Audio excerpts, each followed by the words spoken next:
चिंता त्यासी सर्वाही हरिमुखी गाता हरपली चिंता त्याने मागता जन्म घेणे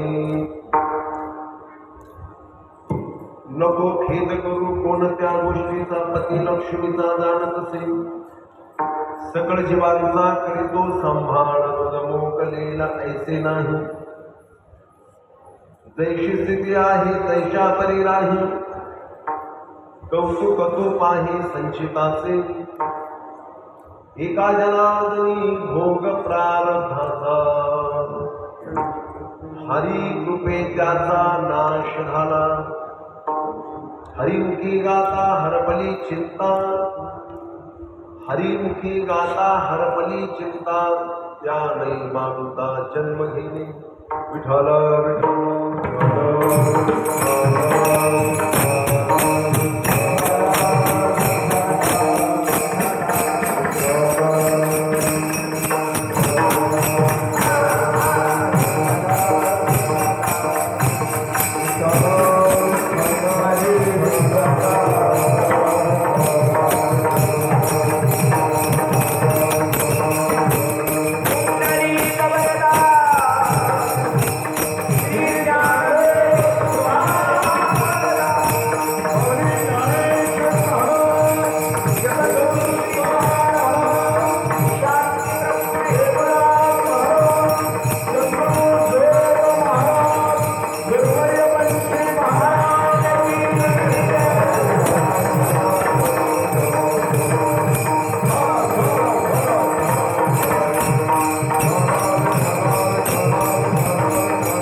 नमामि सद्गुरुं शान्तं सच्चिदानन्दं विग्रहं पूर्णब्रह्मपरानन्दं ईशमानन्दवनं समजन सरोजं सान्दनिनां वदामि जगननीतपाणि मण्डनं मण्डनानां तरुणतुलसीमाला कन्दरं कञ्जनेत्रं सदयदवनहासं विठ्ठलं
ज्ञानेश्वर भगवान विष्णु निवृत्तीर भगवान हरः सोपानो भगवान ब्रह्ममुक्ताख्या ब्रह्मचित्तम शरण शरणे कणाता पायी माता ठिगला नका पाहू दोष धानुदास पायाचा नमो सद्गुरु तुकया ज्ञान दीपा नमो सद्गुरु सच्चिदानंद रूपा नमो सद्गुरु भक्त कल्याण मूर्ति नमो सद्गुरु भास्करा मनोजवन्मारुत तुल्य वेगं जितेन्द्रियं बुद्धिमतां वरिष्ठं वातात्मजं मुख्यं श्रीरामदूतं शरण शरण हनुमन्ता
हरिमुखी गाता हरपणी चिंता त्यानही मागोता जन्म घेणे. प्रस्तुत कीर्तनासाठी निवडलेला शांती ब्रह्म एकनाथ महाराजांचा सर्वांच्या परिचित असलेला वारकरी संप्रदायाचा पाईक म्हणून घेणाऱ्या प्रत्येकाला माहीत असते. वारकरी संप्रदायाची संज्ञा असणाऱ्या हरिपाठ आम्हाला तुम्हाला सर्वांना याची यावं जीवाला जगातल्या प्रत्येकाला भक्ती मार्गाचं प्रमुख साधन असलेल्या नामस्मरणाच्या बद्दल अंतःकरणामध्ये काय धारण केलं पाहिजे याचं निदर्शन करणार. परिणाम आमच्या आयुष्यामध्ये आम्ही कधीच विचार केला नाही अशी फलश्रुती प्राप्त करून देणारा अतिशय महत्वाचा अभंग सेवेकरता निवडलाय. विठाला विठाला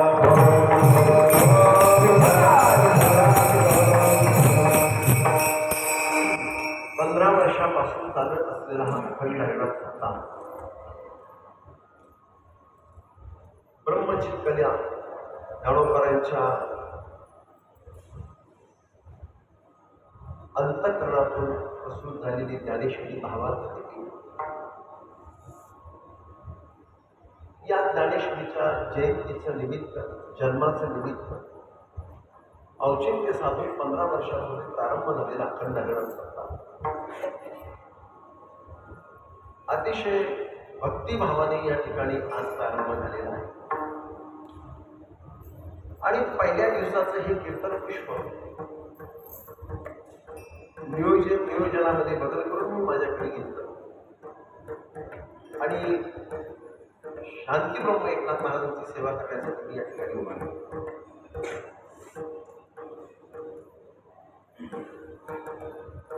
5000 वर्षापूर्वी जन्माला आलेली श्रीमद भगवद्गीता युद्धाच्या रणभूमीवर अर्जुनाला देखील करून सांगितलेली गीता. या श्रीमद भगवद्गीतेवर 5000 वर्षामध्ये शेकडो टीका निर्माण झाल्या. शेकडो टीका निर्माण झाल्या. त्या वेगवेगळ्या टीकेमध्ये प्रमुख टीका आहे आद्य जगद्गुरु शंकराचार्यांच्या द्वारा निर्माण झालेली, त्याला शांकर भाष्य असं म्हणतात. अनेक टीका आहे, परंतु समाजाच्या हृदयापर्यंत पोहोचलेल्या फार कमी टीका आहे. संपूर्ण देशाचा विचार केला तर शांकर भाष्य नावाची टीका विद्वान लोकांना माहित आहे. आद्य जगद्गुरु शंकराचार्यांनी विस्ताराने गीतेवर केलेली टीका त्याला 2500 वर्ष होती.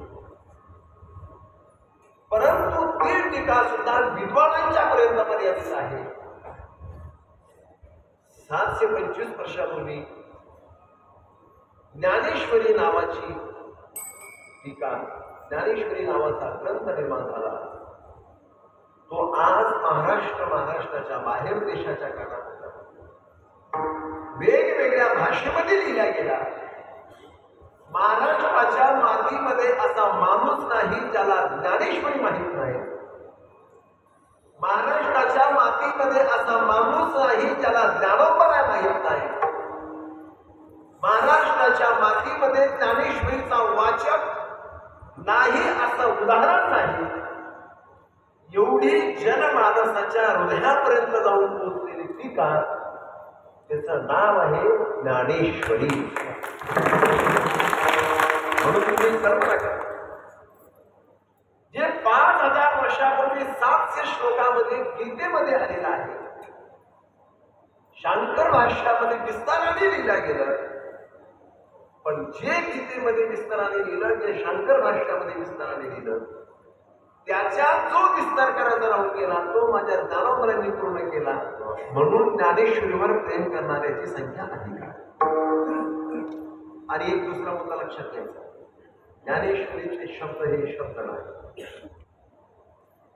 संतांच्या भाषेत जर सांगायचं झालं तर त्या शब्दाला भाव प्रकट करण्याची शक्ती आहे. हे अक्षर नव्हती देखा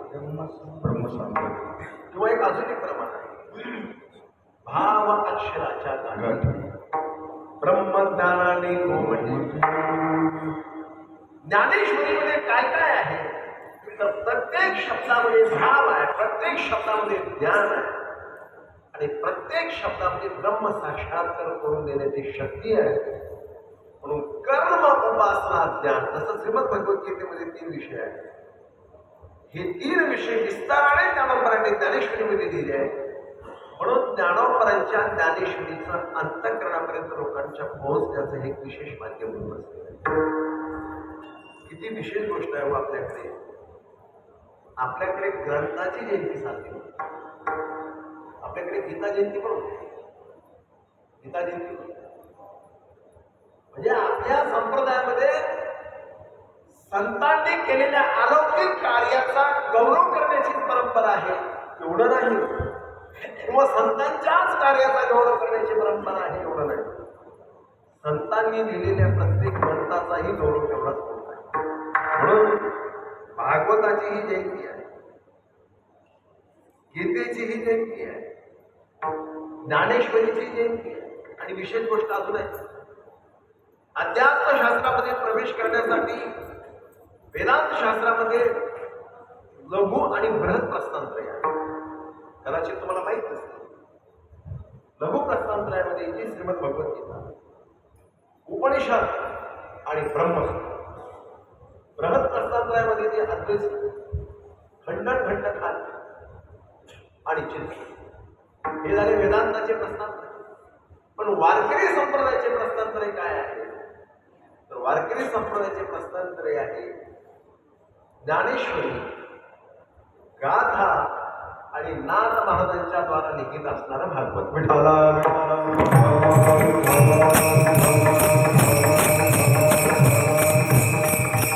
हे वारकरी संप्रदायाचे प्रस्थानत्रय.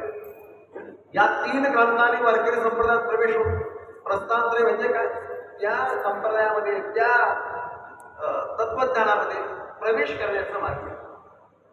हे 3 ग्रंथ आहे की ज्याच्यातून आमचा अध्यात्मात वारकरी संप्रदायामध्ये परंपरेमध्ये प्रवेश होते. अशा या अलौकिक असणाऱ्या ज्ञानेश्वरी ग्रंथाची जयंती तुम्ही करताय, महाराज तुमचं कौतुक केलं पाहिजे. ज्ञानेश्वरी ग्रंथाची जयंती आहे. जिथे ज्ञानेश्वरी लिहिल्या गेली, ज्या खांबाला टिकून ज्ञानोबराय बसले, त्या खांबाचा आज पूजा. म्हणून तुम्ही नेहमी ऐकणारा शब्द आहे, परंतु पुन्हा एकदा तुम्हाला सांगतो, दगडाचे मंदिर म्हणतात.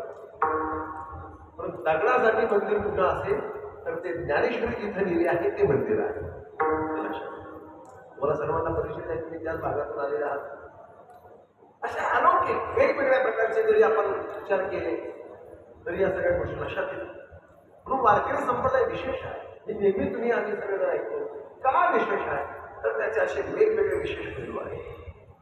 ग्रंथाच्या बाबतीमध्ये विशेषता आहे, संतांच्या बाबतीमध्ये विशेषता आहे, विचाराच्या बाबतीत जर तुम्ही विचार केला, बघा तुम्ही सगळ्या संतांचा कालखंड भिन्न भिन्न आहे. पण ज्ञानोबरांनी बोलावं, शांती ब्रह्म एकनाथ महाराजांनी बोलावं, जगद्गुरु तुकोबरांनी बोलावं, जनाबाई, मुक्ताबाई, बहिणाबाई या सगळ्या संतांनी बोलावं, गोरोबा काका महाराज, सावता महाराज, चोखोबा महाराज, संताजी महाराज, आदी करून सगळ्या संतांनी बोलावं. पण सगळ्या संतांच्या बोलण्यामध्ये काल जरी भिन्न असला तरी एक वाक्यता आहे, परस्पर विरोधी एक शब्द सुद्धा नाही. हे सुद्धा वारकरी संप्रदायाचं विशेष आहे. कालखंड भांड एक असेल तर मग वेगळा विषय. म्हणून तर एक प्रमाण आहे, सांगतो दयाचे विसाड शब्द सुखी म्हणून येते भेद. माझ्या संतांच्या मुखातून बाहेर पडलेले शब्द शब्द नाही तर ते प्रत्यक्ष भेद आहे. म्हणून ज्ञानोबराला ब्रह्म काय भावाक्षराच्या गाठी ब्रह्मज्ञानाने मोकळे परिपूर्ण ब्रह्मज्ञान धरलेलं आहे. एक एक शब्दाचा जर तुम्ही विचार केला तर एक एक शब्द आमच्या आयुष्याला परिपूर्ण करण्यासाठी परिपूर्ण आहे. ब्रह्मसत्यम जगन्मिथ्या जीव ब्रह्मयोगाला जे वेदाने आम्हाला श्रुतीमध्ये सांगितलेलं आहे, अशा आशयाच्या श्रुती ज्ञानेश्वरी वाचताना तुम्हाला हजारो सापडतील. हे ज्ञानेश्वरीचं विशेष आहे.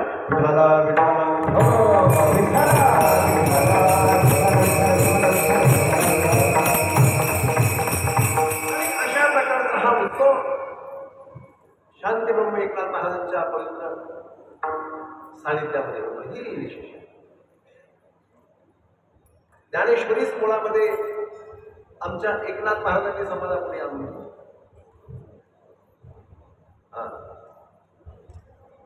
शुद्ध केली. शेवटची उभी आपली हीच आहे. एक ग्रंथपूर्वीच शुद्ध परिपाठांतरे शुद्ध. आमच्या शांती ब्रह्म एकनाथ महाराजांनी तो ग्रंथ पुन्हा समाजाच्या हातात दिला.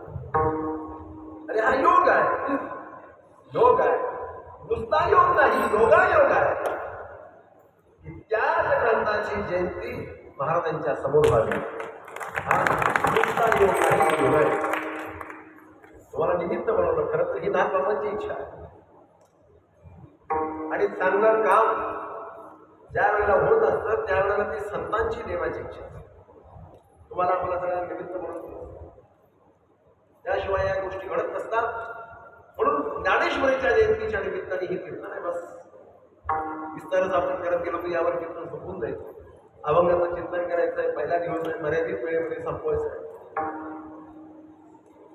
अशा उत्सवाच्या निमित्ताने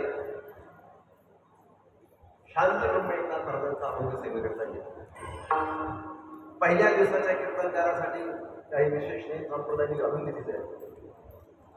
मधल्या कीर्तनकारासाठी काही वेगळे नियम आहेत आणि काल्याच्या कीर्तनासाठी काही वेगळे नियम आहेत. या नियमाचं अनुकरण करणं हे तुमचं आमचं सगळ्यांचं कर्तव्य आहे. परमात्माच्या मार्गाने प्रवास करायचा हे नक्की ठरलं. इथे बसलेल्या आणि ज्यांचा परमार्थाच्या मार्गाशी संबंध नाही परंतु परमार्थ करण्याची कुठेतरी इच्छा आहे, या सगळ्यांसाठी आमच्या एकनाथ महाराजांनी काही आचारसंहिता सांगितली. काय आम्ही केलं पाहिजे या मार्गात प्रवेश केल्याच्या नंतर, काय आमच्याकडे असलं पाहिजे म्हणजे आम्हाला यश मिळणार. बरेचसे लोक बोलत असतात, आम्ही बरेच दिवस झाले म्हणजे परमार्थ करतो, काही यश मिळत नाही, कुठला अनुभव येत नाही, नुसते दिवस वाया चालले, परमार्थाच्या मार्गात काही दिसत नाही. जे परमार्थाच्या मार्गात नाही असं पाहिल्यानंतर असं वाटतं आपण नसतो तरी परवडलं असतं, त्यांचं आपल्यापेक्षा बरं आहे. ऐका, या मार्गामध्ये प्रवास करत असताना भौतिक संपन्नतेकडे तुम्ही पाहून काम होणार नाही. भौतिक संपन्नता वेगळा विषय, आध्यात्मिक संपन्नता वेगळा विषय. उलट आध्यात्मिक संपन्नता जेवढी तुमची वाढणार तेवढी भौतिक संपन्नतेकडे तुमचं दुर्लक्ष होणार. हे जर घडत असेल तरच अध्यात्माच्या मार्गामध्ये कुठेतरी यश मिळतं असा त्याचा अर्थ आहे.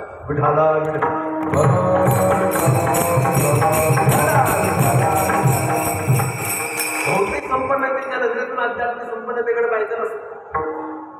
कोण जाणे कोणाकडे उपासना, कोण माणूस कधी या मार्गामध्ये दिसेल आणि या मार्गातला तो परिपूर्ण असेल काय माहिती पुढे. सांगून टाकतो मी उदाहरण. ज्यांच्याकडे आमचं शिक्षण झालेलं आहे, पूजनीय वंदनीय गुरुवारी रत्नाजी महाराज, बाबांना जर असं समोर एखाद्याने पाहिलं कोण म्हणणार आहे हे परिपूर्ण संत आहेत म्हणून? म्हणणार नाही. हल्ली डेकोरेशनच्या जमान्यामध्ये त्यांच्याकडे पाहिलं कोण म्हणणार आहे हे नसते म्हणून? ज्याला नजर आहे तो म्हणत, ज्याच्याकडे नजर नाही त्याला ते कळणार नाही. परंतु अध्यात्माच्या भूमिकेतून जर पाहिलं तर ते परिपूर्ण संत. अशा अनेक गोष्टी आहेत. म्हणून भौतिक संपन्नता वेगळी आहे, आध्यात्मिक संपन्नता वेगळी आहे. आध्यात्मिक संपन्नतेकडे जर प्रवास करायचा असेल सज्जनो तर संत महापुरुषांनी जो रोडमॅप दिलेला आहे तो रस्ता तयार करून दिलेला आहे, त्या रस्त्याने चालण्याची नितांत आवश्यकता आहे लक्षात. कधी कधी आमच्याकडून चूक होती. बोलता बोलता माणसं बोलतात, मला असं वाटतं म्हणून मी असं केलं, त्याला तसं वाटत होतं म्हणून मी असं केलं, असं केलं. की तुम्हाला मला जगातल्या कोणत्या माणसाला काय वाटतं परमार्थाच्या बाबतीत त्याला काय अर्थ नाही. आमचा प्रवास करत असताना ज्ञानोबरांना काय वाटतं, एकनाथ महाराजांना काय वाटतं, तुकाराम महाराजांना काय वाटतं, गीता गाता ज्ञानेश्वरी काय सांगते त्यांना काय वाटतं, याला जास्त वाटतं. मला तुम्हाला काय वाटतं, मला हे वाटतं म्हणून मी ते केलं, हे काय तुमचं रोजचं संसार प्रपंचाचं कारण नाहीये. यामध्ये आम्हाला संतांना काय अभिप्रेत आहेत ते आवश्यक आहे. सरळ आणि साधा मुद्दा आहे. परमार्थाच्या मार्गात मनापासून जर यश पाहिजे असेल तर संतांनी आखून दिलेल्या मार्गावर प्रवास करावा लागणार आहे. त्याशिवाय या मार्गात यश मिळणार नाही. मग नाहीतर कितीही दिवस जरी प्रवास झाला तरी मग आपल्याला गुन्हे काढण्याची सवय लागणार. कुणाला तरी चांगलं म्हण, कुणाला तरी वाईट म्हण, कुणाची तरी निंदा कर, कुणाला तरी कौतुक कर. हे परमार्थाच्या मार्गातली गोष्टी नाही मला. हे संसार प्रपंचामध्ये तुमचं रोजचं काम आहे की असं खरं तर तिथंही नसलं पाहिजे, पण आता त्याला कोण म्हणणार आहे तसं. पण परमार्थाच्या मार्गात प्रवेश करून जर आपल्या अंतःकरणाचा द्वेष कमी होत नसेल, परमार्थाच्या मार्गामध्ये प्रवेश करून जर अंतःकरणाची निंदा करण्याची प्रवृत्ती कमी होत नसेल, या मार्गात प्रवेश करून जर संतांच्या प्रती अंतःकरणातून श्रद्धा निर्माण होत नसेल, ग्रंथाप्रती श्रद्धा निर्माण होत नसेल, देवाप्रती श्रद्धा निर्माण होत नसेल, तर परमार्थाच्या मार्गामध्ये संतांनी आखून दिलेल्या मार्गावर प्रवास चालू नाही असा त्याचा स्पष्ट अर्थ आहे.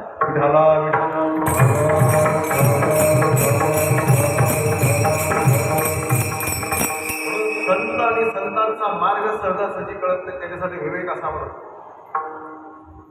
आणि तो विवेक येण्यासाठी अध्यात्माची शरणागती करावी लागते. तो विवेक येण्यासाठी विवेक संपन्न महापुरुषाच्या पायाचा स्पर्श करावा लागतो. शांती ब्रह्म एकनाथ महाराजांच्या जवळ बसणारे गावबा महाराज रामायण लिहिण्याचे अधिकारी झाले. काय केलं नाही, कृपा कटाक्षाने हळले आपले पदी बैसवी. ज्या वेळेला संतांची नजर आपल्यावर पडेल त्यावेळेला संत आपल्याला त्या मार्गावर हाताला धरून घेऊन जातील. म्हणून कितीतरी प्रमाण आहेत. मार्ग दावून गेले आधी दयानिधी संत ते, देण्याची पंक्ती चालू जाता न पडे कोणता मोठे काय, किंवा मार्गी बहुत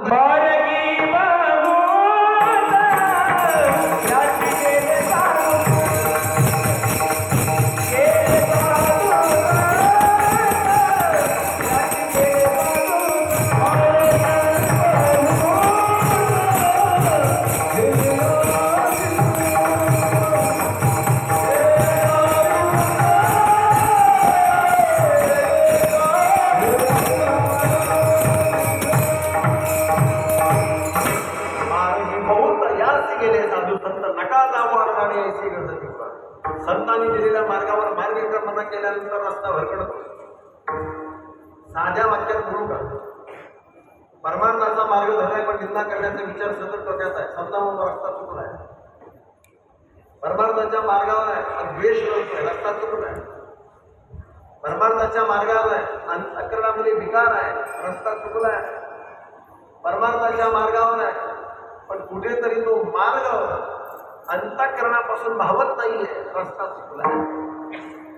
यासाठी अंतःकरणपूर्वक विवेक संपन्न महापुरुषांना जवळ करावं लागणार आहे, त्यांच्या जवळ बसावं लागणार आहे. ज्ञानोबरांच्या भाषेमध्ये तणू म्हणू जिवे चरणासी लागावे आणि अगरवता करावे दास्य सगळं, हा मार्ग सहजासहजी सापडत नसतो. ज्या महापुरुषांच्या प्रती तुमच्या अंतःकरणामध्ये श्रद्धा आहे त्यांच्या पायाजवळ बसावं लागेल. श्रीमद भगवद्गीता सांगते त्याप्रमाणे तद्विद्धी प्रणिपातेन बरी प्रश्नेन सेवया उपदेशन्ति ते ज्ञानं ज्ञानेन तत्त्वदर्शनं. या श्लोकावरच्या ओघ आहे. तणू म्हणू जिवे चरणासी लागल अगरबता करावी दास्य सगळं. अगरबता याला अर्थ लागलं अहंकाराशिवाय अहंकार विरहित दास होण्याची प्रवृत्ती जर अंतःकरणात असेल तर संतावर रस्ता बरोबर आहे. तर रस्त्यावर प्रवास चाललाय, अहंकार परिपूर्ण भरलेला आहे, उपयोग नाही म्हणा.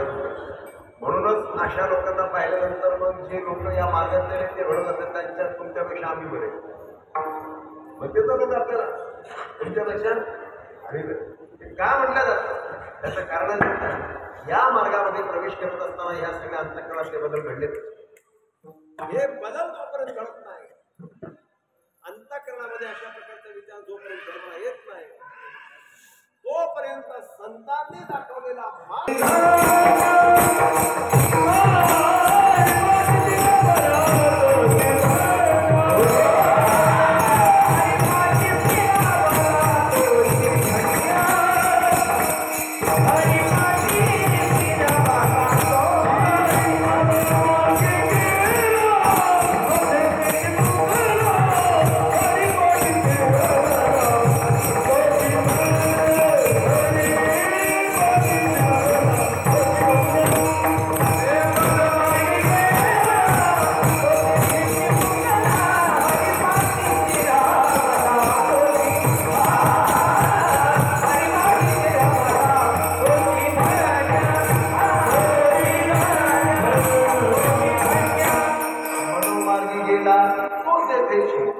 हरिपाठ स्थिरावला तोची धन्य.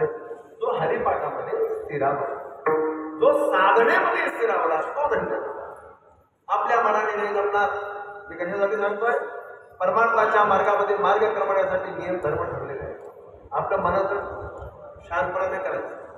मला असं वाटलं होतं म्हणून मी काही काही लोक धर्मशास्त्र आपल्या मनात चालवतात आणि ते नुसतं त्यांच्या मनात चालले ते आपल्याला शिकवतात. एक माणूस मला धर्मशास्त्राबद्दल सांगला तो म्हणला, महाराज हे असं आहे म्हणतात. त्याला म्हणलं तुला कधीपासून कळू लागलं? तो म्हणला मी पूर्ण गणपती उत्सवामध्ये शाकाहारी होतो, त्याच्यात मला कळलं म्हणले. अरे त्याच्या अगोदर तू कुठं होता? मध्ये एकच दिवस मिळाला तुला जायवर, तर त्या दिवशी तू काय कार्यक्रम केले? तू आम्हाला जमू सांगतो. अरे 45 माझं वय आहे, त्याच्यापैकी 35 वर्ष झाली या मार्गात आहे झाल्या माणसाला, आणि तू आम्हाला धर्मशास्त्र समजून सांगणार? हल्ली एक नवीनच काळ आला होता लोकांचा की आम्हाला धर्मावर बोला असं सांगत की काय सांगायचं? आम्हाला सांगते ते धर्मावर. त्याला म्हटलं तू ज्या धर्माचं काम करतो या धर्माबद्दल तुला किती वर्षापासून ज्ञान आहे? तो म्हणला आत्ता कळलं मला 2-3 वर्षापूर्वी. म्हणलं अगोदर तू म्हणला अगोदर आपण दुसरीकडे होतो म्हणलं दुसरीकडे. अरे बाबा 5000 वर्षापूर्वी अर्जुनाला निमित्त करून भगवान कृष्ण परमात्म्याने गीतेमध्ये धर्म सांगितला.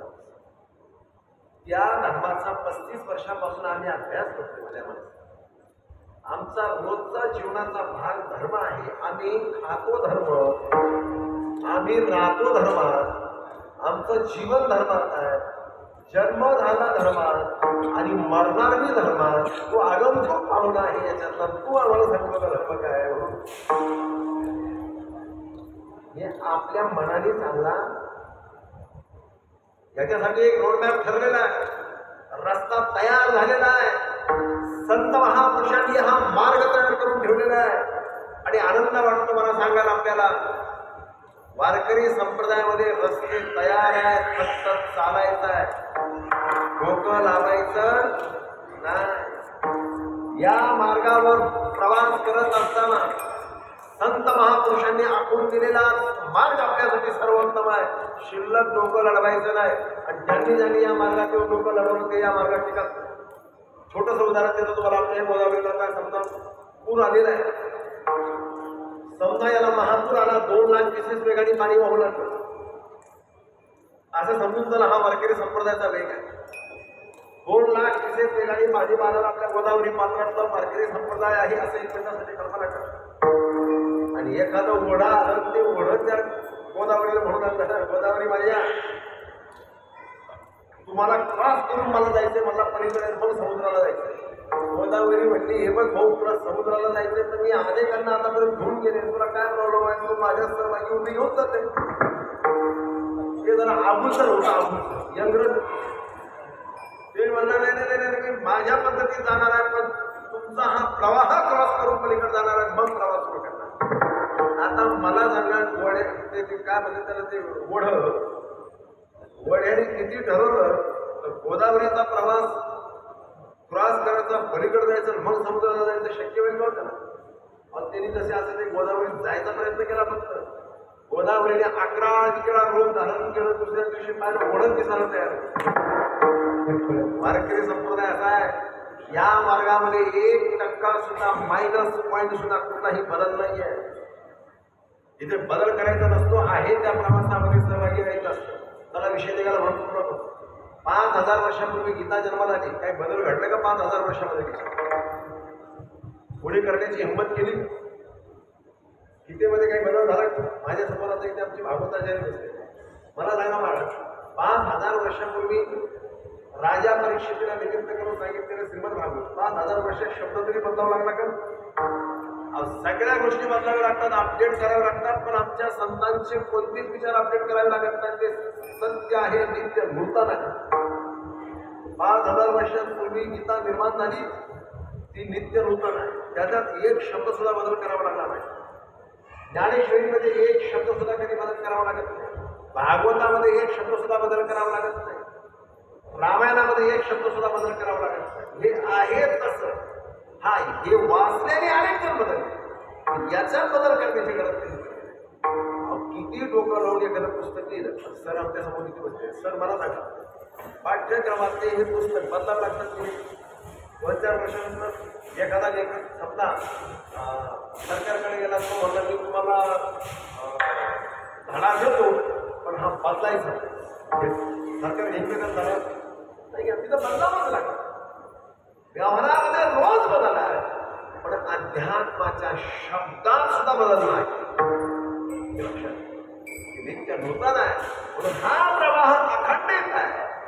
याचा रस्ता तयार झालेला आहे, फक्त या रस्त्याने चालायचं आहे. याचे नियम आम्ही बदलू शकत नाही, याच्यात कोणताही बदल करता येणार नाही. देवाचं नाव घ्यायचंय, रस्ता तयार आहे, तशाच पद्धतीने घ्यावं. संतांची सेवा करायची, रस्ता तयार आहे, तशीच करावी लागेल. ग्रंथ वाचायचा, रस्ता तयार आहे, तसाच वाचावा. पाठीमागे 150 माणसाने सांगितलेली गोष्ट, तो मला ज्ञानेश्वरीचं पारायण करण्यापेक्षा, त्यांनी नाही त्याच्या पुढचा शब्द वापरला होता, तो मला ज्ञानेश्वरीचं पारायण केल्यामुळे ज्ञानेश्वरीची उंची कमी झाली. अशा ज्या माणसाला ज्ञानेश्वरी कळलीच नाही असं त्याचा प्रश्न आहे. अरे राजा, ज्ञानेश्वरीचं पारायण करण्याची परंपरा ऐका. दुसरं वाक्य सांगतात तुम्ही पारायण करणं बसलेला सगळे. आपल्या वारकरी संप्रदायामध्ये जसा ग्रंथ आहे तसाच तो वाचायचा आहे. वाचायचा ती साधना आहे. पारायण म्हणजे काय? साधना. ज्ञानेश्वरीचं वाचन करणे हे काय? साधना. आता थोडंसं पुढे जावं लागेल, मला अर्धवट सोडून काम चालणार नाही. जनाबाईने ज्ञानेश्वरी वाचकाच्या चरणावर लोकांनी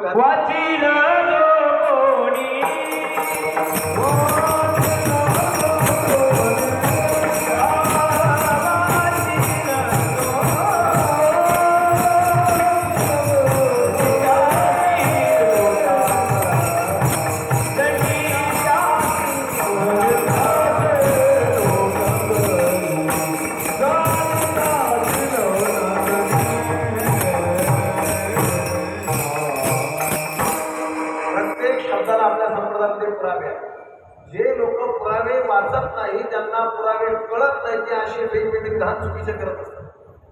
वाचेल जो कोणी जणीत असे लोटांगणी, असं प्रमाण आहे.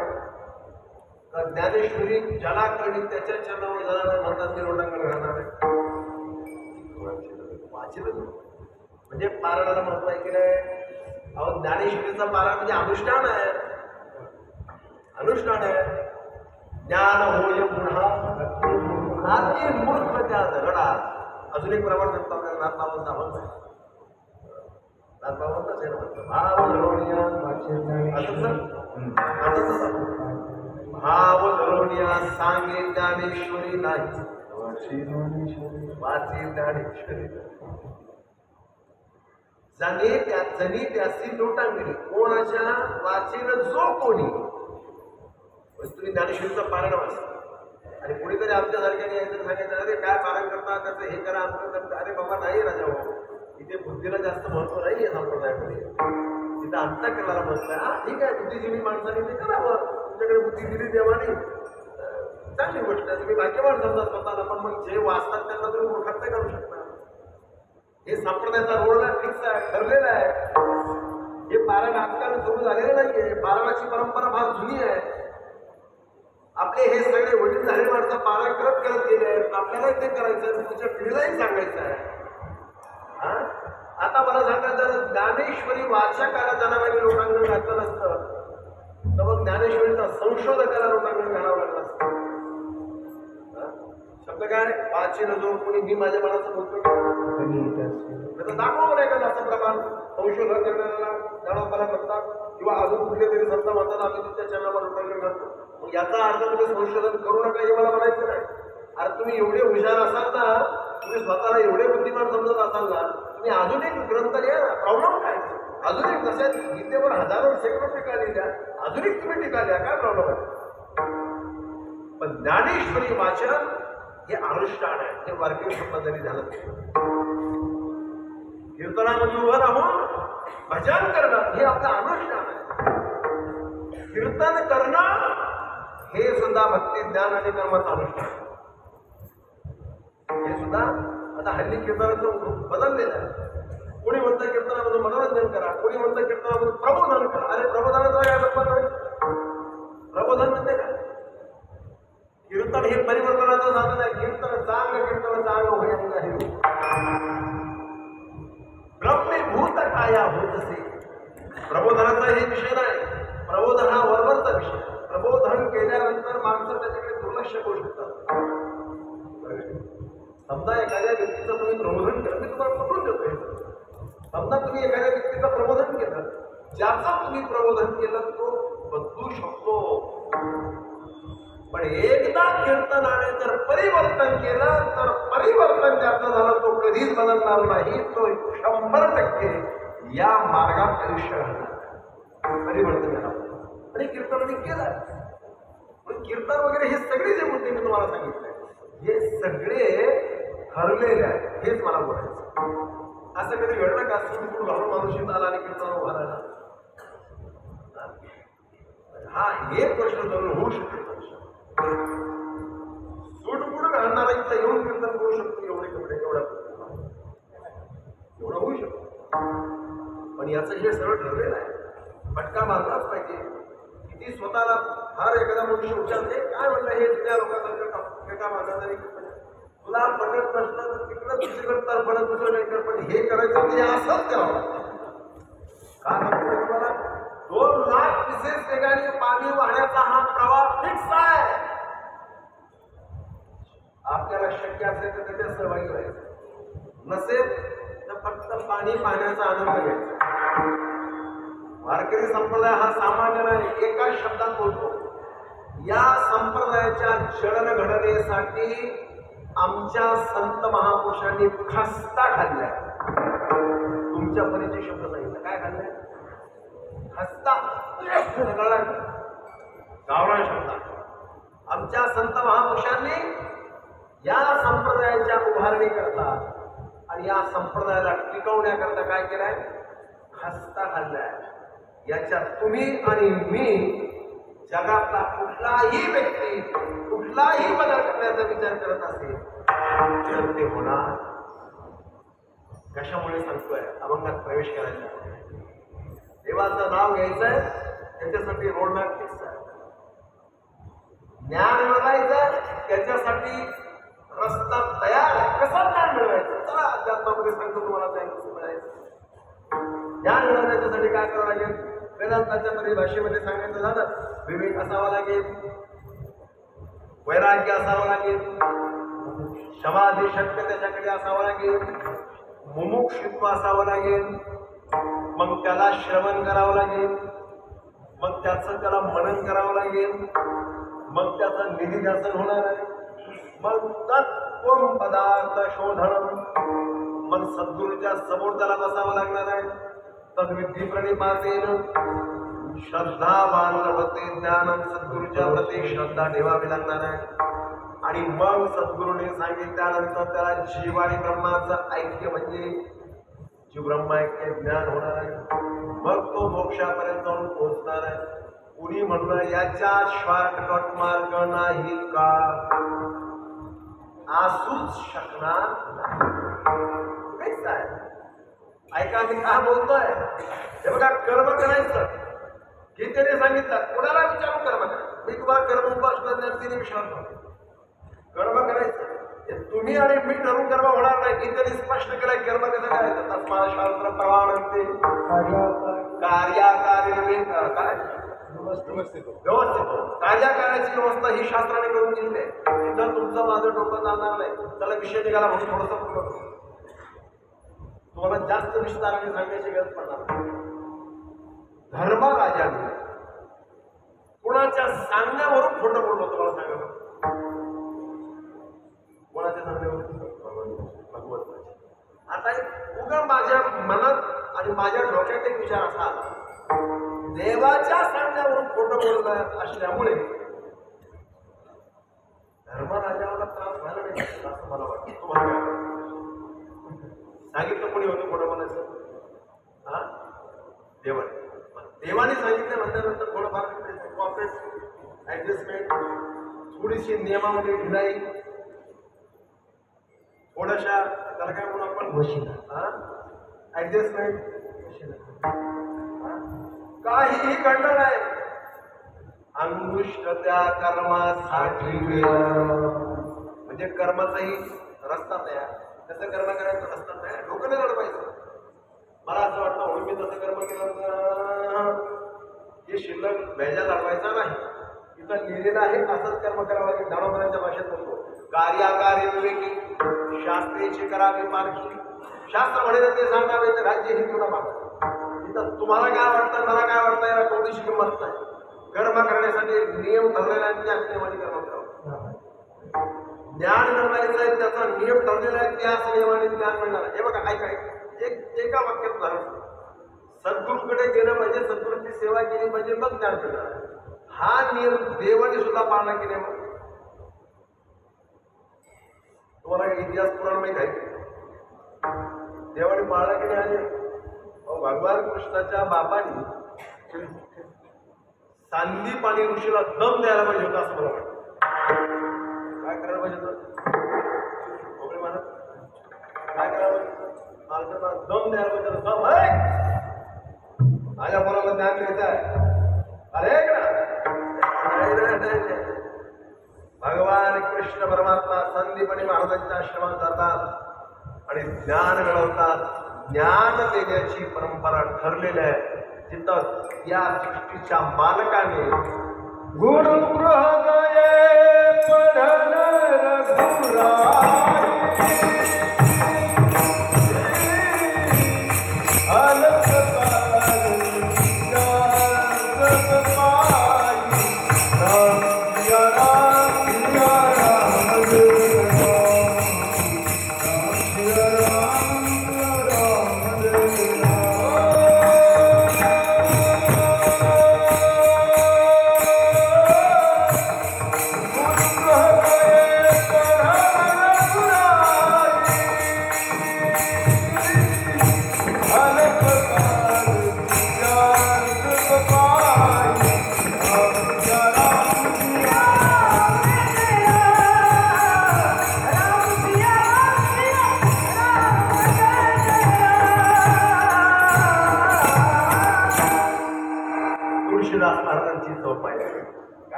पढन रघुराई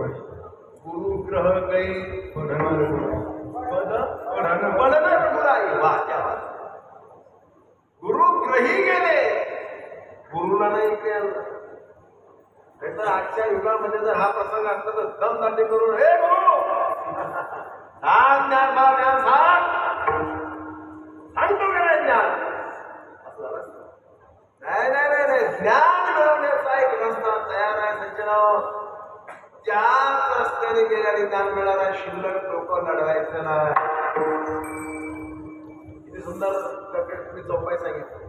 अहो हे आता जरा दुर्मिळ होत चाललेलं आहे. कीर्तनकाराला अभंग आवडले लागले, कीर्तनकाराला श्लोक आवडले लागले, कीर्तनकाराला ज्ञानेश्वरीच्या ओव्याने आवडत, कीर्तनकाराला आमच्या तुळशीदास महाराजांच्या चौपाईने आवडत, कीर्तनकाराला पिक्चरची गाणी आवडत. काय दुर्दैव आहे महाराज. अरे बाबा, आमच्या संप्रदाय एवढा श्रीमंत संप्रदाय, ग्रंथाच्या वापरता हे लक्षात ठेवा, अधोरेखित करा, अंडरलाईन करा या वाक्याला. एवढी श्रीमंती या संप्रदायासारखी बेस नाही. महाराज आता मी हरिद्वारला गेलो होतो, सहज विचार डोक्यामध्ये आला. समजा इकडच्या लोकांना जर प्रवचन कीर्तन जे काय त्यांना सत्संग करायचं असेल, त्याला पुरावा काय घ्यावा लागेल, तर त्यांना 2-3 पुरावे फक्त फिक्स आहेत. एक म्हणजे सोपाया घ्यावा लागेल. फार हुशार असला तर भागवताचे श्लोक घेता येईल. आता याच्यापेक्षा अजून त्यांनी कहा, जर फार विद्वान असेल तर गीतेचे श्लोक घेता येईल. त्याच्यापेक्षा विद्वान असेल तर ब्रह्मसूत्र घेऊ शकतो. अजून त्याच्यापेक्षा विद्वान असेल तर उपनिषद घेऊ शकतो. पण सर्वसामान्य माणसाला जर पुरावा घ्यायचा असेल तर त्यांनी काय घ्यायचं? आपल्या वारकरी संप्रदायामध्ये ज्याला जशा प्रकारचं ज्ञान आहे, जसा ज्याचा विचार आहे, तसा ज्याचा अधिकार पैसा दाबीला मार्ग, एवढं सगळं असताना या कीर्तनकार लोकांना ते कमी पडू लागलं. आणि कोण काय आणतं, कोण काय आणतं, कोण काय आणतं. अहो, या बाजारामध्ये आपल्या कीर्तनाला घेऊन जाणाऱ्या लोकांना जरा समजून सांगावं तुम्ही. अरे बाबा, तुमच्या आयुष्याचा तुम्ही बाजार उठवता रे राजा, पण आमच्या कीर्तनाला तरी कमीत कमी बाजारात येऊ नका रे राजा. संत आपल्याला माफ करणार नाही. प्रेम भरे वैराग्याच्या युक्तीवरा, प्रेम भरे वैराग्याच्या युक्तीवरा,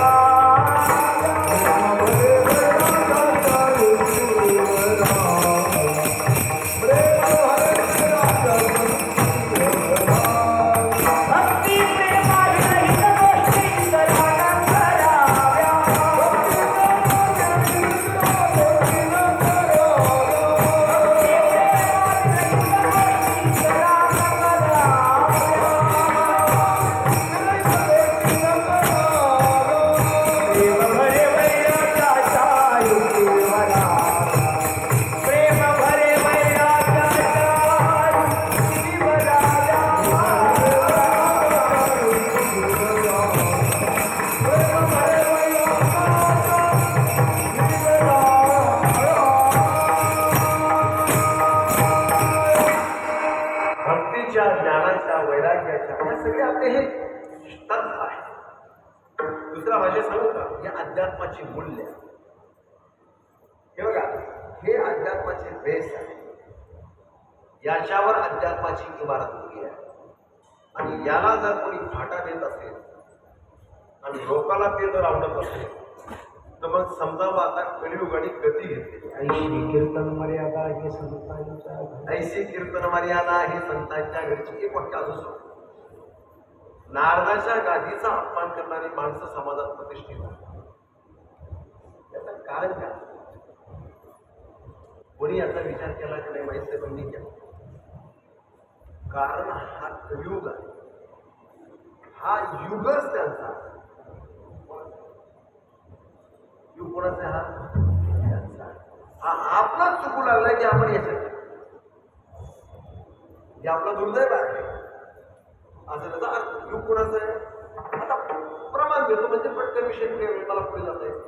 ऐका कलीचे महिमान, असत्या श्रीधलेश बापा देती अनुमोदन. सांगा आता मला युग कोणाचं? आता आपल्यासारख्याने कोंबडू बोंबडू काही जरी सांगितलं तरी लोक आपल्याला येण्यात करतील, हे म्हणजे पागल झाले. लक्ष झालं? कारण युग कोणाचं आहे? आपली चूक आहे. आपण त्याच्यात मध्ये करू लागले. खरं तर आपण हे पट्टी आता उशीर घातले पाहिजे, मस्त हुशार घेतले पाहिजे. काळ कसा बनलेला आहे? कारण आपल्या आता धीमे गाडी आपण म्हणू शकत नाही. आमच्या गुरुचा धाक आहे.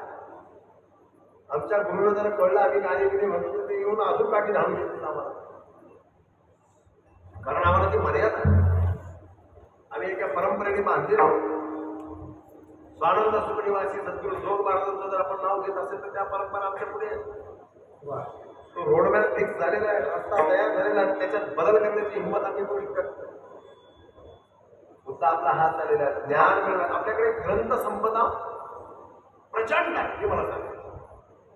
पुरावे आपल्याकडे प्रचंड आहे आणि अतिशय अतिशय सिद्धांत हे वाक्य आहे.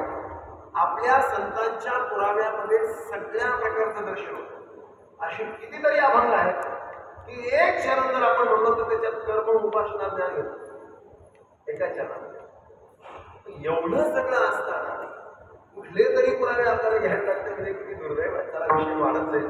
संकल्पित वेळ आहे, माझ्याकडे मर्यादित वेळ आहे आणि अभंगाच्या प्रस्तावनामध्ये मी बोलतो आहे, प्रास्ताविक चिंतनामध्ये आहे. आणि तुम्ही कुणीच घड्याळ पाहिला नसेल. आता वाजलेले आहे जवळपास 9:30 म्हणजे कीर्तनाचा वेळच जवळपास संपलाय. विठाला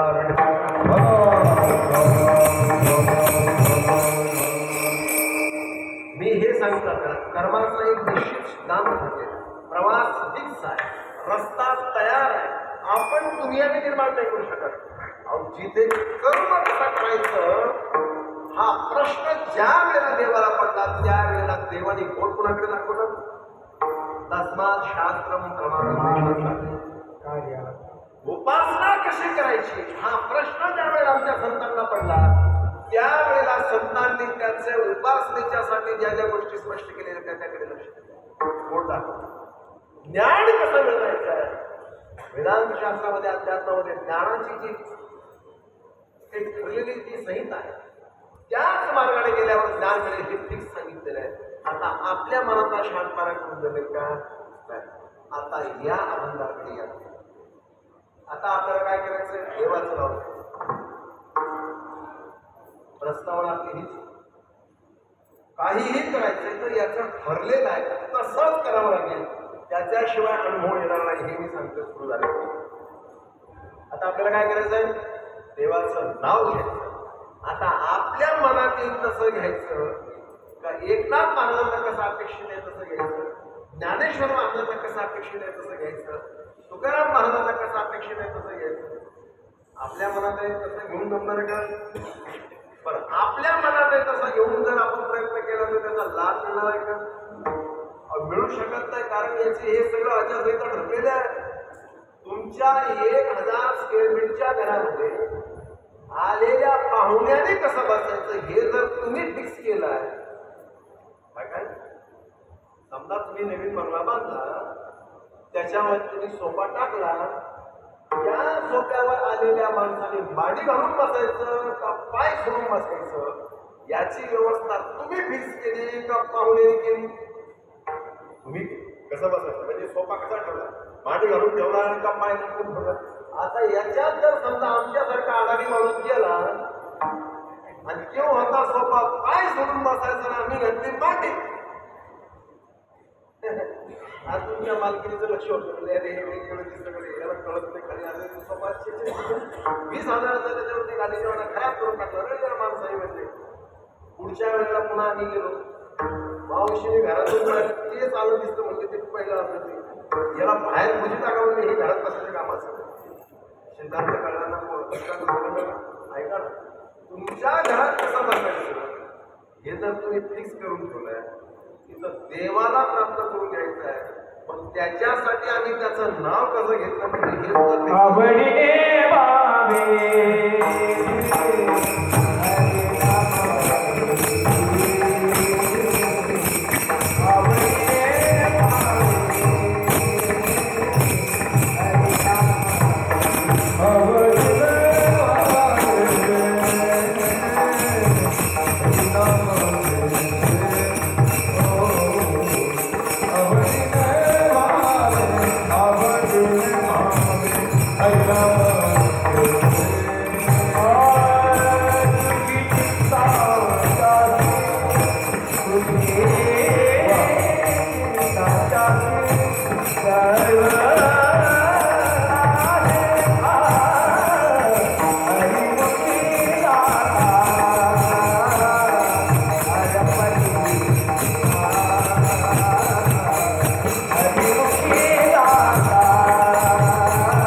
चरणामध्ये देवाचं नाव कसं घ्यायचं आचारसंहिता स्पष्ट केली आहे. कीर्तन सुरू झाल्यापासून तुम्ही घेत आहे हे सगळं फिक्स आहे. इथं आपल्या मनाने काहीही चालणार नाही. देवाचं नाव कसं घ्यायचं हे फिक्स आहे. कसं घ्यायचं मी बोलतो का एकनाथ महाराजांनी सर्वांना पाठ असलेल्या हरिपाठामध्ये स्पष्ट केलं. आवडीने भावे अंडरलाईन करायचा. कसं करायचं देवाचं नाव आवडीने. लोक म्हणतात ना आम्हाला परमार्थाचा अनुभव येत नाही. तुमच्या मनाने परमार्थ करायचा कसा अनुभव येईल? एका बाजाराचा हरिपाठ आहे का तुम्ही ठरवायचं म्हणजे तुमच्या मनात येईल तेव्हा तुम्ही शाकाहारी राहायचं. तुमच्या मनात येईल तेव्हा तुम्ही मांसाहार करायचं. तुमच्या मनात येईल तसं तुमच्या हिशोबाने चालत हे तुम्हाला सांगितलं कोणी? तुम्हाला कोणी सांगितलं? तुम्ही कधी विचारलं का एकनाथ महाराजांना की तुमचं काय म्हणणं याच्यावर? तुमच्या हिशोबाने तुमचा संसार करावा तुम्ही ठीक आहे. कळलं का? समजा मी माझ्या हिशोबाने माझ्या घरात काढलं पाहिजे तर देवधर्म तुमच्या हिशोबाने मी म्हणलं आपण याला आपल्या आपल्या हिशोबाने आणि पुन्हा म्हणून काय समजू नक्की का नाही परमार्थ थोरात आहे म्हणा थोरात आणि हा कसा जोर देतो हा थोरात परमार्थ. मी बोलत नाहीये नाग बाबाचा अभंग आहे. देवाचं नाव घ्यायचं आवडीने भावनेने घ्या. परिणाम नाही झाला तर नाग बाबाला जाऊन विचारा. पण त्याच्यासाठी काय करावं लागेल? आवडीने भावनेने घ्यावं लागेल ना. मन नाग पालन करा उत्तर देण्यासाठी जबाब द्या. पण तुमच्या मनात येईल तसं तुम्ही देवाचं नाव घेणार. कोण म्हणणार आहे किती गडीवर झाले माझ्या काळात महाग झाले किती गडीवर झाले रामकृष्ण म्हणतोय काहीच नाम. प्रेमानंद स्वामी समोर एक व्यक्ती गेली आणि त्यांनी प्रेमानंद स्वामीने प्रश्न विचारला म्हणजे स्वामीजी बहुत दिन से हम भगवान का नाम लेते हैं लेकिन कुछ फर्क नहीं हो रहा है क्या करें? स्वामींनी त्यांना फार सुंदर उत्तर एवढा भारी उत्तर दिलं की ते एका वाक्यात सांगितलं त्यांनी आप में कुछ बदलने हो रहा है यदि आपका करना ऐसा है तो नाम लेते समय ऐसा आपने कभी सोचा क्या कि मेरे में कुछ बदल होना चाहिए इसलिए मैं भगवान का नाम ले रहा हूं. ये तो कुछ भी ध्यान में नहीं आया बोले हमारे. तो नाम तुम किस लिए ले रहे हो ये यदि तुम्हारे ध्यान में नहीं है वो यदि ध्यान में होता तो तुम स्वयं में कुछ बदल करते. बदल तो कुछ भी नहीं किया. नाम तो ले रहे हो बदल कैसा होता है? आता याला शास्त्रामध्ये प्रमाण आहे. देवाचं नाव घेत असताना काही अपराध वगळून जर तुम्ही घेतलं तरच त्याचा लाभ होणार. तर तुम्ही त्याचे लाभार्थ दर्शना मात्रा सांगितलं. आता तो पूर्ण श्लोक फार गमतीशीर आहे.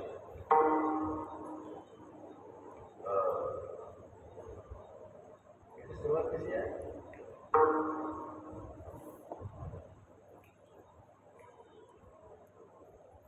दोन तीन पॉईंट पूर्ण श्लोक लक्षात. निंदा एका बाजूला जप आहे दुसऱ्या बाजूला नाम आहे. असं ती नाम वैभव नाम. सुरुवात काय लक्षात येणार? देवाचा नावाच्या वैभवावर शंका आहे आणि नाम घेणं सर्व आहे. लाभ मिळाला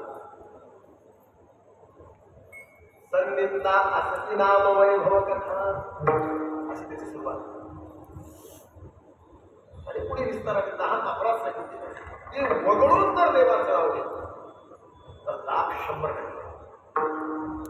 मला बाकी काही कळालं नाही संप्रदाय मी अज्ञानी माणूस पण एक गोष्ट मी तुम्हाला छाती ठोकपणाने सांगू शकतो. माझ्या वारकरी संप्रदायाच्या संतांनी जे लिहिलं आहे ते 100% परिपूर्ण आहे एवढं मात्र मी तुम्हाला खात्री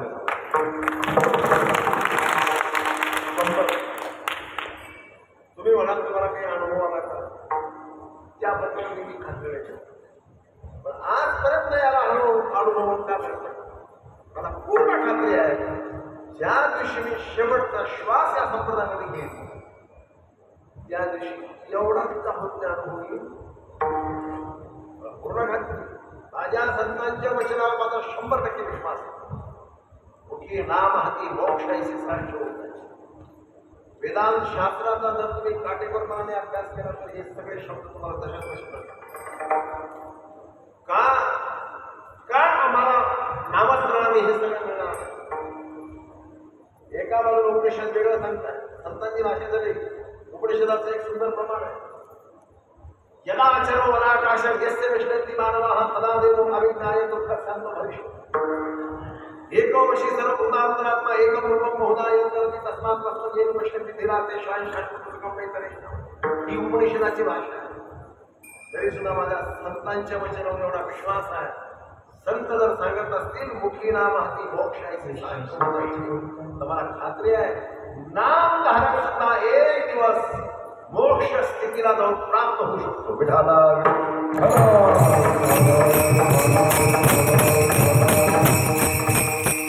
देवाचं नाव घेण्याकरता आवड लागेल, अंडरलाईन करायला. आवडीने भावे हरिनाम घे. परिणाम त्याचा काय?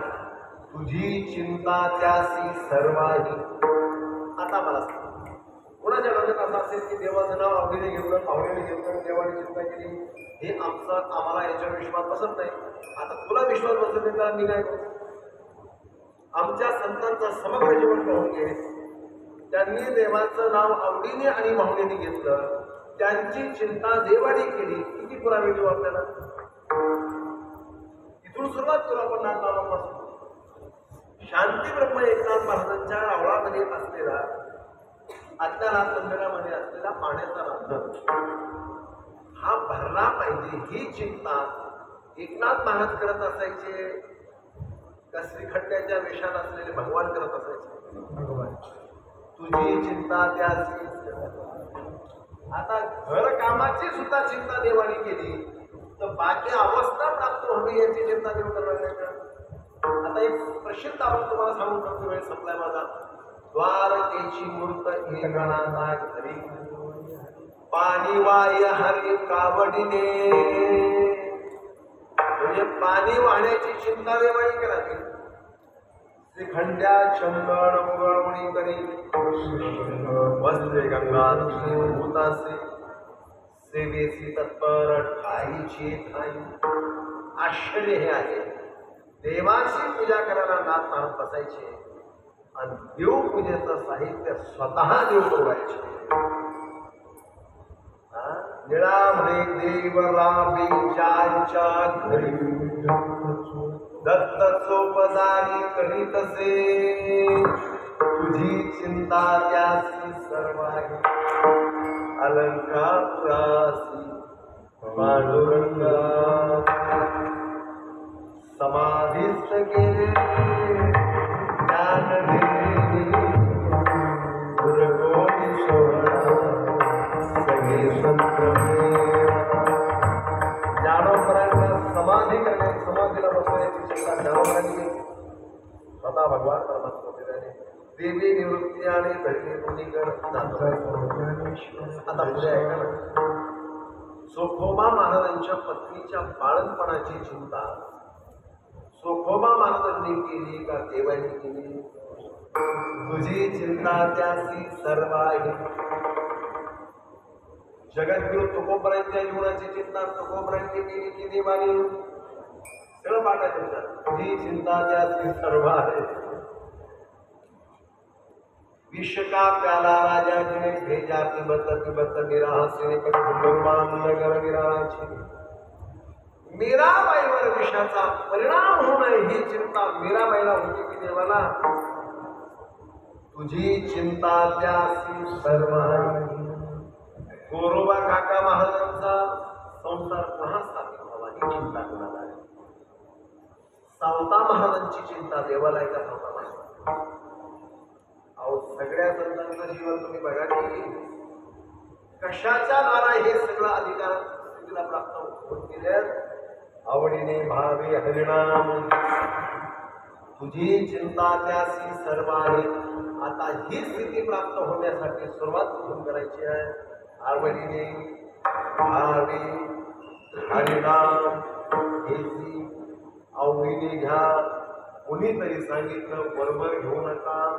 अंतःकरणापासून घ्या, मनाने घ्या, श्रद्धेने घ्या. आवडीने भावे हरी नाम गावे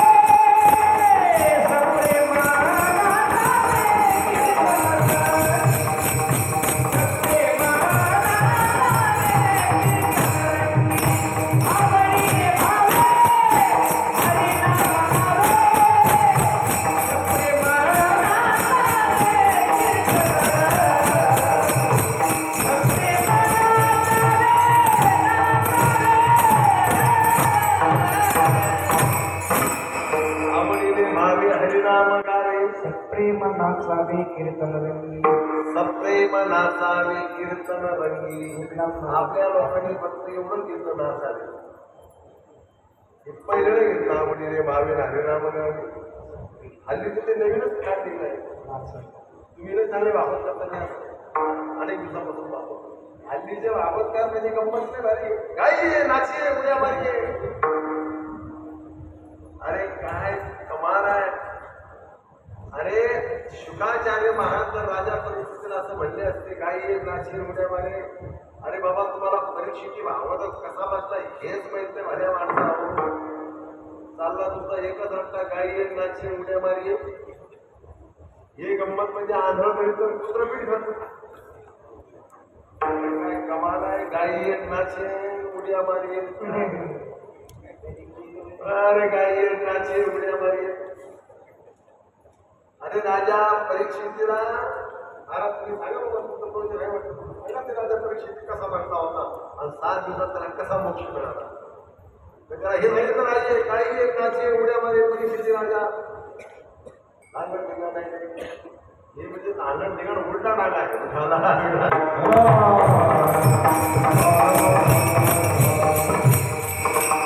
बरोबर अभंग फार गोड प्रवास आहे. आवडीने भावे हरिनाम गावे प्रेम नाचावे कीर्तन रंगी. प्रेम प्रेम प्रभात नाचा आपोआप अष्ट सात्विक भाव निर्माण झाले. आपोआप झाले म्हणजे असे ठरवून नाही. लक्षात चला वेळ संपला माझा. आवडीने भावे हरिनाम येसी तुझी चिंता ते असे सर्व ऐका. देव ज्या वेळेला आपली चिंता करणार त्यावेळेला आपली चिंता आपल्याला करण्याची गरज राहणार नाही. म्हणून एकनाथ महाराजांनी सांगितलं खेद करू नका नको खेद करू. कोणत्या गोष्टीचा वेळ संपलाय. पती लक्ष्मीचा जाणत असे पहिल्या चरणाच्या खरं तर पाहिलं तर आवडीने भावे याच्या प्रस्तावनेच आपला वेळ संपला. आवड आणि भावपणामध्ये ठेवली पाहिजे याच्या प्रस्तावनेच आपला वेळ संपलाय. फक्त आता पुढे आपल्याला विस्तार त्याला एकच करून पुढे देतो. तुझी चिंता त्याशी सर्व आहे नको खेद करू. कोणत्या पती लक्ष्मीचा जाणत सकळ जीवात तो संपला. अरे तुला काही एकट्याला सोडणार आहे माझ्यावर. तुझं मोकलीला ऐसे नाही जैशी तुझी आहे तैशा प्रेर आहे.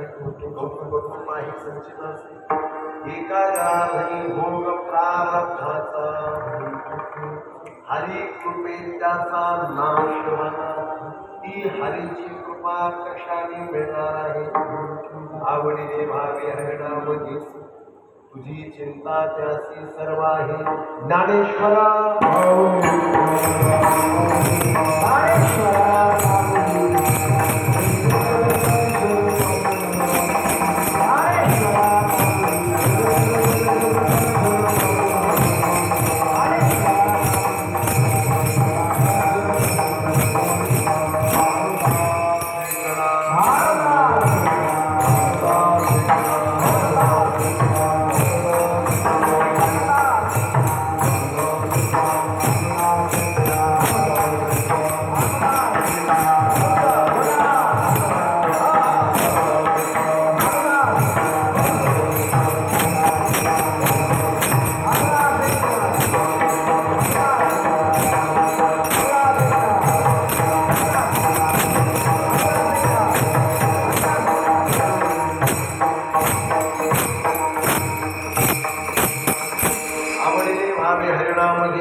हरिमुखी गाता हरपली चिंता त्याले मागुता जन्म घेणे. संकल्पित वेळेमध्ये सेवा समर्पित करण्याचा प्रयत्न करतोय. शांतीनंद एकनाथ महाराजांच्या चरणावर ही सेवा समर्पित करत आहे. ज्या पैठण क्षेत्रामध्ये आमच्या केंद्र झालेली आहे लहानसा मोठा होत असताना याच मंदिरामध्ये शांतीबन एकनाथ महाराजांचा आशीर्वाद घेते. पूजनीय वंदनीय गुरुवर्य कृष्णाजी महाराज म्हणून, पूजनीय वंदनीय गुरुवर्य ब्रह्माजी महाराज म्हणून त्यांच्या आशीर्वादाने जेवढं काही मिळवलं, जे काही प्राप्त झालं त्यांच्याच तेच नाथावांच्या समोर उपस्थित केलंय. हा एक योग आहे. भगवान ज्ञानोबरांची ज्ञानेश्वरी आणि त्या ज्ञानेश्वरीची जयंती, जन्मोत्सव आणि ज्ञानोबरांचा जन्मोत्सव 750वा सप्तशतकोत्सव संपूर्ण महाराष्ट्रभर देशभर साजरा होतोय. तेही एक निमित्त आपल्या या कार्यक्रमाला लाभलेलं आहे. पूजनीय वंदनीय वैकुंठवासी तुलसी महाराज त्यांची कृपा आहे, आशीर्वाद आहे. आणि आमचे हरिभाऊ महाराज चौधरी यांचं मार्गदर्शन आहे. 15 वर्षापासून कार्यक्रमाचं नियोजन आहे. अतिशय सुंदर अशा प्रकारे हा कार्यक्रम इथे संपन्न होतोय. आज पहिल्या दिवशी कीर्तनाला उभा राहत असताना नाथांच्या लावळामध्ये बोलताना अतिशय आनंद वाटतो आणि आपल्याला सांगताना एक दुसरा आनंद असा वाटतो की आपल्या महाराष्ट्रामध्ये एकमेव असं हे देवस्थान आहे की यामध्ये या देवस्थानामध्ये सगळ्या गोष्टी आपल्याला नाथांच्या श्रीमंतीसारख्या मिळतात. नाथांची श्रीमंती सगळ्याला अनुभवाला येते याचं सगळ्यांनी भान ठेवलं पाहिजे. मी या ठिकाणी उभा राहत कीर्तनच्या समोर उभा राहिला असताना मला एक गोष्टीची जाणीव होते. मला दाखवा एखादं असं ठिकाण महाराष्ट्रामध्ये की एवढी भव्यता आणि दिव्यता कीर्तन करायला, अखंड हरिनाम सप्ताह करण्यासाठी मंदिरामध्ये मिळू शकते का? नाही मिळू शकणार. ते फक्त पैठणला शक्य आहे. जो परिसर आपला पाहिला तर एवढा विस्तार या परिसराचा आहे. एवढी जागा महाराष्ट्रामध्ये कदाचित एखाद्या देवस्थानाला ती आपल्या देवस्थानाला मिळालेली आहे. आणि हे सगळं आखीव देखील आहे. एकदम सुंदर आहे, छान आहे, मस्त आहे. हे फॅन एवढे मोठे मोठे आहे का नाही, हे फॅन आमचा बंद आहे. त्या फॅनची हवा एवढी येते की हे सगळ्या लोकांना तिथं हे वारला तुम्ही जर कुठल्याही देवस्थानाला कमी समजत नाहीये, पण आपल्या देवस्थान